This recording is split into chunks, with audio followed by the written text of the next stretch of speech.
નમસ્કાર વિદ્યાર્થી મિત્રો, હું doctor Siddharth Patel, principal Chanakya public school Maliya Hatina, કે જે વિદ્યારાજ ગ્લોબલ સ્કૂલ જુનાગઢ સંલગ્ન સંકુલ છે. આજે આપણે ધોરણ 10 સામાજિક વિજ્ઞાન વિષયના પ્રકરણ નંબર 15 આર્થિક વિકાસ વિશે અભ્યાસ કરીશું. વિદ્યાર્થી મિત્રો, આપણે આર્થિક વિકાસ જો આ પ્રકરણને સમજવું હોય તો સૌથી પહેલાં એ પ્રકરણના નામને સમજવું ખૂબ જરૂરી છે. આપણી સામે જે પ્રકરણનું નામ છે એ આર્થિક વિકાસ. જો હું આ આર્થિક વિકાસ નામને બે ભાગમાં વહેંચું તો પહેલો ભાગ છે આર્થિક અને બીજો ભાગ છે વિકાસ. આ બંનેને પહેલાં આપણે અલગ અલગ રીતે સમજીએ, ત્યારબાદ આ બંનેને ભેગા કરી અને દેશની આર્થિક પરિસ્થિતિ, દેશના આર્થિક વિકાસ અંગે માહિતી મેળવીએ. હવે હું અહીંયા શરૂઆત કરું ત્યારે સૌથી પહેલાં આપણે આર્થિક શબ્દને સમજવાનો પ્રયત્ન કરીએ. આર્થિક સામાન્ય રીતે આપણે રોજિંદા વ્યવહારમાં પણ આ શબ્દનો ઘણી બધી વખત ઉપયોગ કરીએ છીએ અને એમાં આપણે વારંવાર એવું કહેતા હોઈએ કે પેલા ભાઈની આર્થિક પરિસ્થિતિ ખૂબ સારી છે, XYZ વ્યક્તિની આર્થિક પરિસ્થિતિ ખૂબ નબળી છે, તે આર્થિક રીતે તેને ધંધામાં નુકસાન થયું છે. આ આર્થિક શબ્દ આપણે વારંવાર આપણા રોજિંદા જીવન વ્યવહારમાં વાપરીએ છીએ. તો હવે આજે આપણે આપણા વિષયને અનુલક્ષીને આર્થિક શબ્દને સમજવાનો પ્રયત્ન કરીએ. આર્થિક એટલે નાણાકીય, જે તે વ્યક્તિની નાણાકીય પરિસ્થિતિ વિશે આપણે અહીંયા ચર્ચા કરીએ છીએ. નાણાકીય પરિસ્થિતિ એટલે એની જોડે કેટલા નાણાં છે એટલાનું મહત્ત્વ નથી. નાણાકીય પરિસ્થિતિ, આર્થિક પરિસ્થિતિ એટલે આપણે એ વ્યક્તિની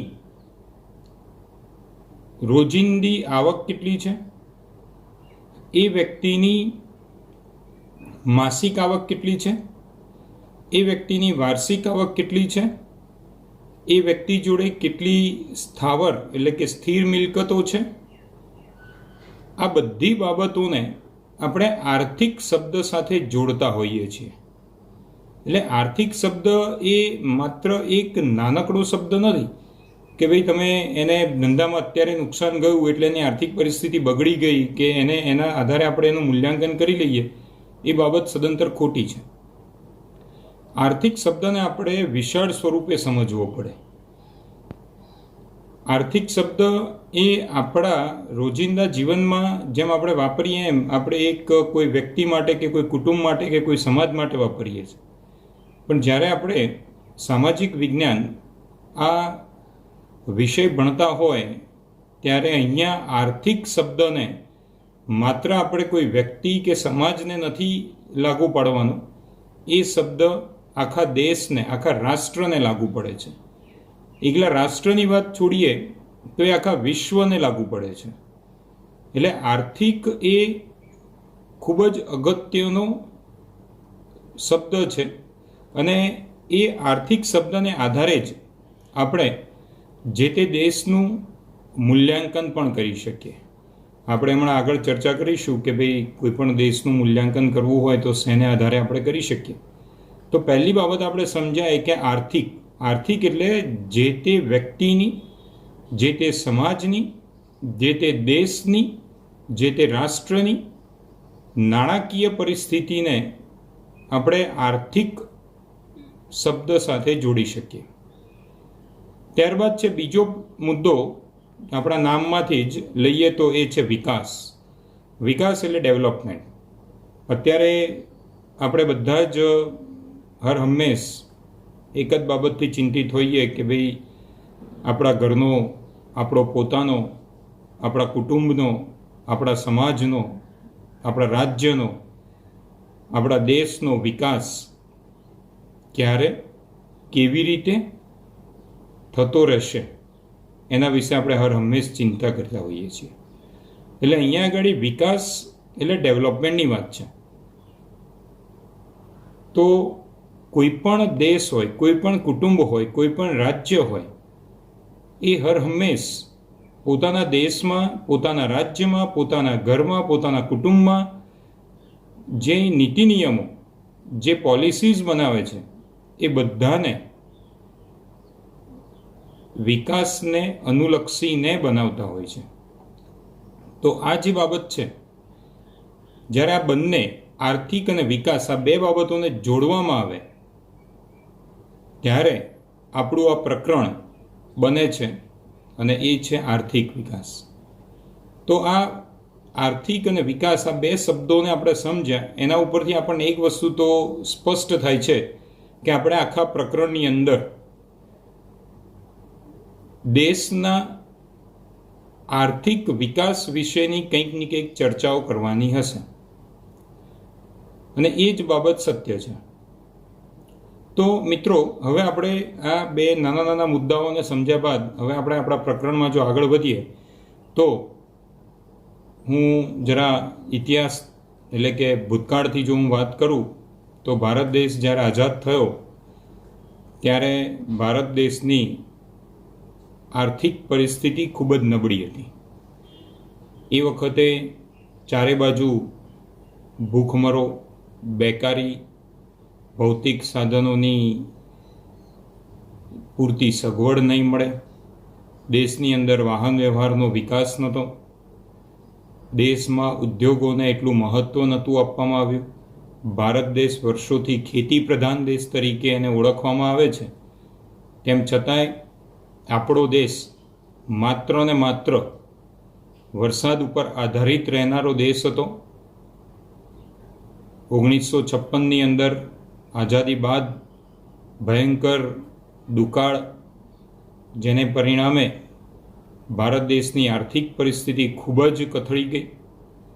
આ બધા વિવિધ પાસાઓ કે જેને કારણે ભારત દેશને પોતાની પરિસ્થિતિને સુધારવા માટે, પોતાની વર્તમાન પરિસ્થિતિમાં કંઈક સુધારો લાવવા માટે સરકારે વિવિધ પ્રયત્નો કરવા પડે.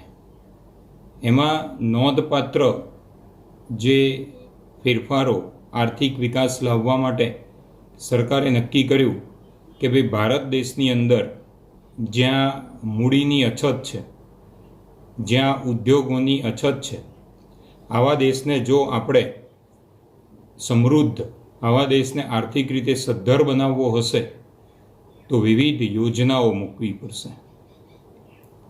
હવે યોજના એટલે કે ભવિષ્ય માટે વર્તમાનમાં આપણે એવું કંઈક આયોજન કરવાનું કે જેને આધારે આપણે કાર્ય કરી અને દર વખતે દરેક યોજનામાં કોઈકના કોઈક ક્ષેત્ર, એટલે કે ઉદ્યોગ ક્ષેત્ર લઈ લો, ખેતી ક્ષેત્ર લઈ લો, વાહન વ્યવહાર ક્ષેત્ર લઈ લો, સંરક્ષણ ક્ષેત્ર લઈ લો, કોઈના કોઈ ક્ષેત્રનું આપણે ડેવલપમેન્ટ કરવું એટલે વિકાસ કરવો.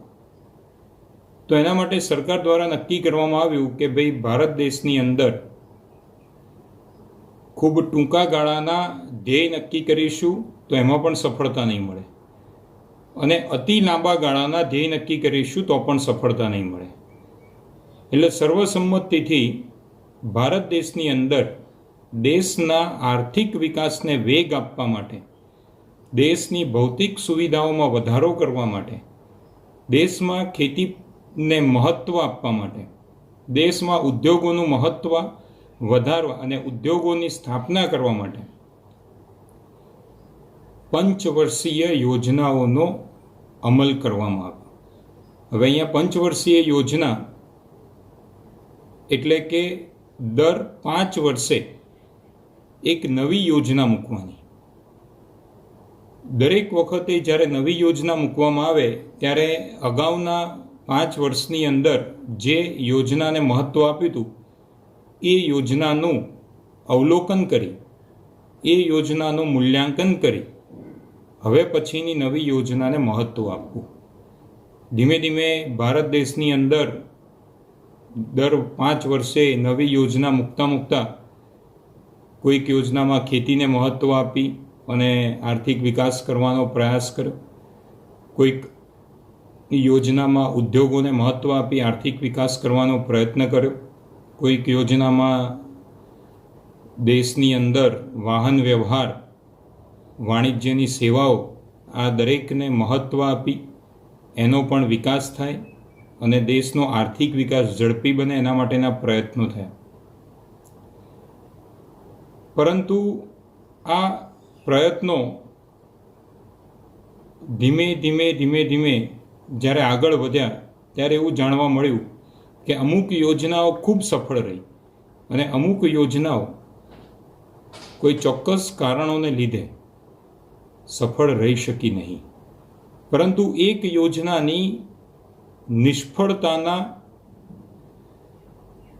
અવલોકનને, નિષ્ફળતાના મૂલ્યાંકનને આધારે આવતી યોજનામાં ધરખમ ફેરફારો કરી નવેસરથી નવી યોજનાઓ મૂકવામાં આવી. અને એની સાથે સાથે જ્યારે આઝાદીના આટલા વર્ષો વીતી ગયા અને અત્યારે આપણે વર્ષ 2020માં પ્રવેશ કરી ચૂક્યા, ત્યારે દેશની અંદર આપણે જોઈએ છીએ તેમ કે આર્થિક વિકાસ, આર્થિક ગતિ ખૂબ ઝડપથી આગળ વધી રહી છે. વિશ્વના મોટા મોટા દેશો પણ ભારતની નોંધ લઈ રહ્યો છે અને આના માટે સરકાર દ્વારા લેવામાં આવેલા નિર્ણાયક અને મહત્ત્વના ફેરફારો જ જવાબદાર છે. ભારત દેશની અંદર મૂડીની ખૂબ જ અછત, તો આવા સંજોગોમાં ભારત દેશે વિદેશ નીતિમાં ફેરફાર કરી FDI, ફોરેન ડાયરેક્ટ ઇન્વેસ્ટમેન્ટ, એટલે કે વિદેશની મોટી મોટી કંપનીઓ, સદ્ધર કંપનીઓને ભારતની અંદર પોતાના ધંધા અને વ્યવસાય ચાલુ કરવા માટે આકર્ષ્યા, જેને પરિણામે ભારત દેશની અંદર રોજગારીની તકો વધી, લોકોના ઘરમાં દર મહિને સારી એવી આવક જતી થઈ, જેને કારણે વ્યક્તિ, કુટુંબ, સમાજ, રાજ્ય અને રાષ્ટ્રનું જીવન ધોરણ સુધર્યું. આમ આર્થિક વિકાસ એ રાતોરાત મળતી સફળતા નથી. આર્થિક વિકાસ માટે લાંબો સમય આપવો પડે છે, ત્યારબાદ જ કોઈ પણ દેશ હોય એને એમાં સફળતા મળે છે. હવે પ્રશ્ન એ આવે છે કે આર્થિક વિકાસ એટલે કે આપણને એક ટૂંકમાં એ તો માહિતી મળી કે આર્થિક વિકાસ એટલે આપણે આખા રાષ્ટ્રનો જે નાણાકીય આવક જાવક, વિવિધ ઉદ્યોગોનો વિકાસ, અન્ય સેવાઓનો વિકાસ, એને આપણે આર્થિક વિકાસ કહીએ. પણ આપણી સામે એક મોટો પ્રશ્ન આવે કે સર, આપણે આર્થિક વિકાસ માપી કેવી રીતે શકીએ? હું એક ઉદાહરણ આપું કે હું કોઈ એક વ્યક્તિના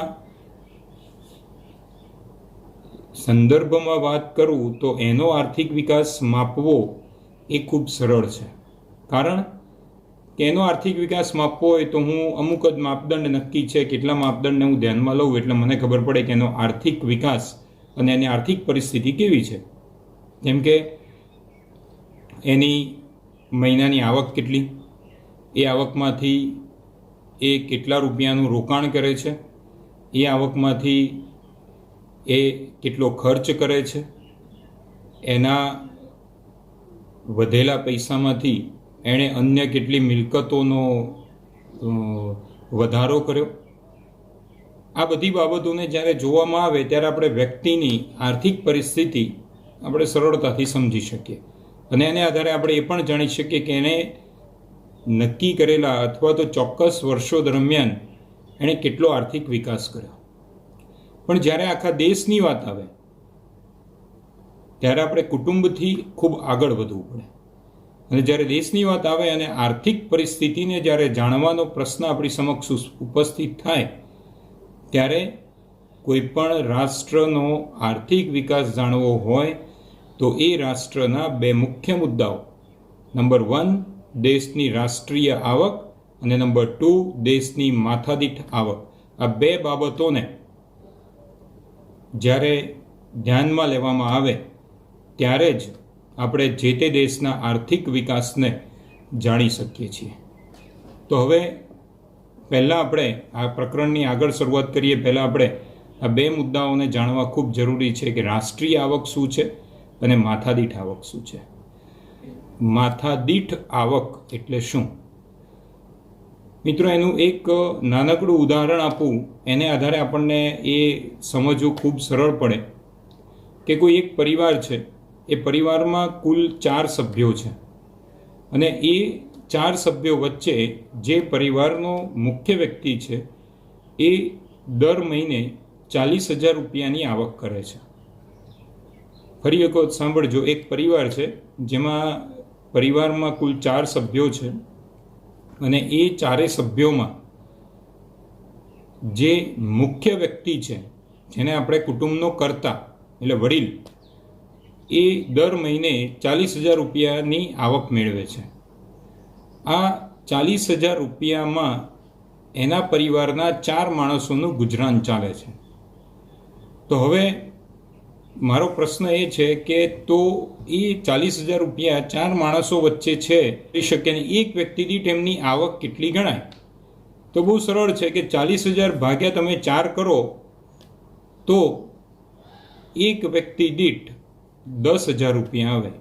તો હું કહી શકું કે એ કુટુંબની માથાદીઠ આવક 10,000 રૂપિયા છે. માથાદીઠ એટલે વ્યક્તિ દીઠ આવક 10,000 છે. તો મેં કેવી રીતે શોધ્યું? તો બહુ સરળ છે. કુટુંબની કુલ આવક ભાગ્યા કુટુંબના કુલ સભ્યો, જ્યારે હું એમ કરું ત્યારે મને માથાદીઠ આવક એ ચોક્કસ કુટુંબની મળે. તો મારે માથાદીઠ આવક કોઈ કુટુંબની નથી જોઈતી, મારે તો માથાદીઠ આવક આખા દેશની જોઈએ છે. તો એના માટે જેમ કુટુંબની માથાદીઠ આવક શોધવા માટેનું આપણે સૂત્ર એ રીતે નક્કી કર્યું કે કુટુંબની કુલ આવક ભાગ્યા કુટુંબના કુલ સભ્યો, એવી જ રીતે દેશની માથાદીઠ આવક જો શોધવી હોય તો આખા દેશની કુલ રાષ્ટ્રીય આવક ભાગ્યા દેશની કુલ જનસંખ્યા કરો એટલે તમને દેશની માથાદીઠ આવક મળી જાય. એક વ્યક્તિ દીઠ કેટલી આવક દેશની છે એને આધારે તમને ખબર પડે કે દેશની માથાદીઠ આવક કેટલી છે. અને વિશ્વની અંદર જ્યારે કોઈ પણ દેશની આર્થિક પરિસ્થિતિ, આર્થિક વિકાસ જાણવાની વાત આવે ત્યારે એ દેશની રાષ્ટ્રીય આવક અને માથાદીઠ આવકના માપદંડને આધારે જ એ દેશની આર્થિક પરિસ્થિતિ અને આર્થિક વિકાસને આપણે જાણી શકીએ છીએ. તો આ બાબત હતી માથાદીઠ આવક. માથાદીઠ આવક મેં સરળ રીતે તમને સમજાવ્યું કે દેશની કુલ રાષ્ટ્રીય આવક જે છે એને ભાગ્યા દેશની કુલ જનસંખ્યા કરો એટલે તમને એનાથી દેશની એક વ્યક્તિ દીઠ માથાદીઠ આવક કેટલી આપણને જાણવા મળે. હવે બીજો જે મુદ્દો હતો એ રાષ્ટ્રીય આવક. રાષ્ટ્રીય આવક એ પણ ખૂબ સરળ શબ્દ છે. રાષ્ટ્ર એટલે આખો દેશ અને આવક એટલે આખા દેશની આવક. આપણે સૌ જાણીએ છીએ એમ કે દેશમાં કોઈ એક સેક્ટર, કોઈ એક વિભાગમાંથી આવક નથી મળતી. દેશની આવકની જ્યારે વાત કરવામાં આવે તો દેશની આવક એ અલગ અલગ ક્ષેત્રની જે કુલ આવક છે એ આવકને ભેગી કરી અને આખા દેશની આવક નક્કી કરવામાં આવે. દાખલા તરીકે ઉદ્યોગ ક્ષેત્ર છે. ઉદ્યોગ ક્ષેત્રે એક્સ એમાઉન્ટ આખા વર્ષ દરમિયાન કમાઈ. બીજું છે વાહન વ્યવહાર. ત્રીજું છે અન્ય સેવાઓ. ચોથું છે વેચાણ વિતરણ. એવા અનેક જે આપણા વિવિધ ઉત્પાદનના ક્ષેત્રો છે, ઉત્પાદનના સાધનો છે, એ સાધનો એ ક્ષેત્રો દ્વારા આખા વર્ષ દરમિયાન મેળવવામાં આવેલી કુલ આવકના સરવાળાને દેશની રાષ્ટ્રીય આવક તરીકે ઓળખવામાં આવે છે. એટલે દેશની રાષ્ટ્રીય આવક બહુ સરળ છે. કે આખા દેશના જેટલા પણ ઉત્પાદનના સાધનો છે, જેટલા પણ વિવિધ પ્રકારના ક્ષેત્રો છે, એ દરેક ક્ષેત્રમાંથી ઉદ્ભવતી આવકનો કુલ સરવાળો મારો એને આપણે દેશની રાષ્ટ્રીય આવક તરીકે ઓળખીએ છીએ. અને રાષ્ટ્રીય આવકને આધારે જ આપણે દેશની માથાદીઠ આવક શોધીએ છીએ. એટલે અહીંયા આગળ રાષ્ટ્રીય આવક અને માથાદીઠ આવક, જ્યારે કોઈ પણ દેશના આર્થિક વિકાસની પરિસ્થિતિ જાણવી તો દરેક વખતે તમારે દેશની રાષ્ટ્રીય આવક અને દેશની માથાદીઠ આવકને મહત્ત્વ આપવું પડે.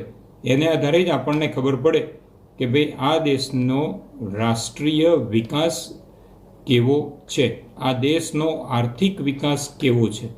અને એ આર્થિક વિકાસને આધારે આપણે હમણાં પણ વાત કરીએ એમ કે ભાઈ કોઈ એક ચોક્કસ વર્ષના આર્થિક વિકાસને આધારે આવનારા વર્ષોનું આયોજન કરવામાં આવે.